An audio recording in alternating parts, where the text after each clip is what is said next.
so vast it defines an entire century, yet remains largely a silent void. This was a landscape transformed into a laboratory for the most radical experiment in human history, where cities were built not for people, but for power. To build a superpower from mud huts, one man would turn 70% of his nation into a stony desert of industry and exile. In 1922, a new nation emerged from the fire and rubble of a bloody civil war led by Vladimir Lenin. The Bolsheviks inherited the largest nation on earth, a multi-ethnic empire in absolute turmoil. While others sought glory on the battlefield, a quiet figure named Joseph Stalin was masterminding the party's organization from the center. When Lenin passed away, the battle for succession began, and Stalin moved with incredible ingenuity to remove his rivals. He inherited a nation impoverished and surrounded by perceived enemies. With no friends in the world, he looked toward the industrial miracle of the United States and decided his country needed it too, at any cost. But to build this new world, Stalin would first have to destroy the old one. In 1928, the 5-year plans replaced economic compromise with a brutal new reality: forced industrialization. The regime targeted the one class of farmers who produced a surplus, seeking to liquidate them and fold everyone into collective farms.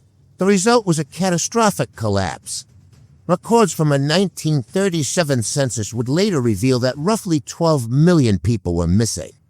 In the Great Famine of the early 1930s, between 10 and 15 million people met their end as the state sold grain abroad. Industry grew by 300%, but the landscape began to resemble a stony desert, green rivers of waste and smoke-bruised skies. To manage the troublemakers and the disloyal, the state expanded the Gulags, prison labor camps in the freezing corners of Siberia, in these stone refrigerators.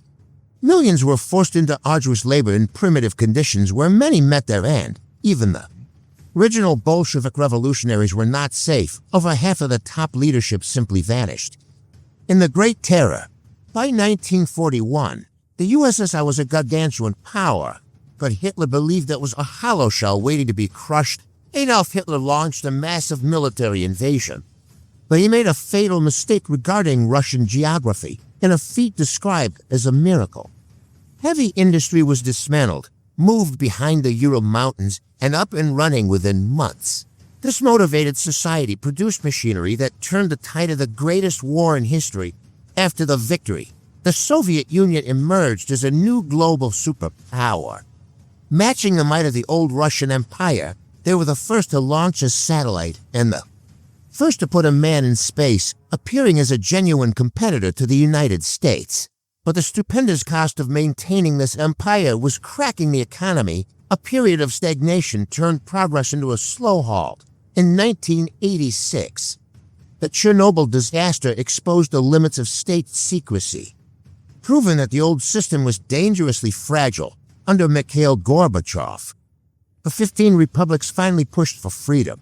On December 25, 1991, the USSR was no more. The Soviet Union defined the 20th century, but it left behind a landscape scarred by the stony desert of its own ambition. If you want to uncover more untold truths of history, subscribe to History by Mix Zara and join our exploration of the past. Stay curious, and remember, history is not just facts, but a mirror to our future. See you next time.